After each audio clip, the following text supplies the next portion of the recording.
ధర్మదీక్షకు సంబంధించి ఉద్దేశం ఏంటి అసలు? ఏముంది, మా హక్కులు మాకు కావాలి. మీరు ఇచ్చిన హామీలు అవి మీరు నెరవేర్చకుండా సాగదీస్తున్నారు. చెంప చెప్పులు ప్రభుత్వం ఏర్పడి 2 సంవత్సరాలు అయితే నెరవేరుస్తామంటున్నారు కదా. అంటే ఈయన రాజకీయ జీవితం ఎంత? సీనియర్ మోస్ట్ ఇండియాలో రాజకీయం సీనియర్ మోస్ట్ ఈయన. మీరు ఇచ్చిన హామీలే, ఆ హామీలు మేము నెరవేర్చకపోతే చెంప చెల్లు అనిపిస్తాం. ఎక్కడ ఉరకాలో అక్కడ ఉరికిస్తాం మిమ్మల్ని.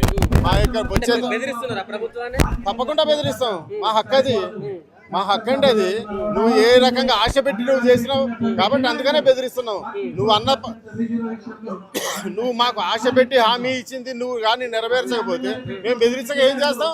గుదపలు కూడా అందుకుంటాం. మేము గుదపలు కూడా పక్షానే ఉన్నారంటున్నారు కదా. బీసీలు వాళ్ళ పక్షాన ఉన్న వాళ్ళు చెంచాలు ఉన్నారు. అది పాత రోజులలో, ఇప్పుడు అది కాదు. బీసీలు మొత్తం కూడా చైతన్యవంతమైనరు, విద్యావంతులైనరు. ప్రతి ఒక్కళ్ళు కూడా తరాల నుంచి తరాల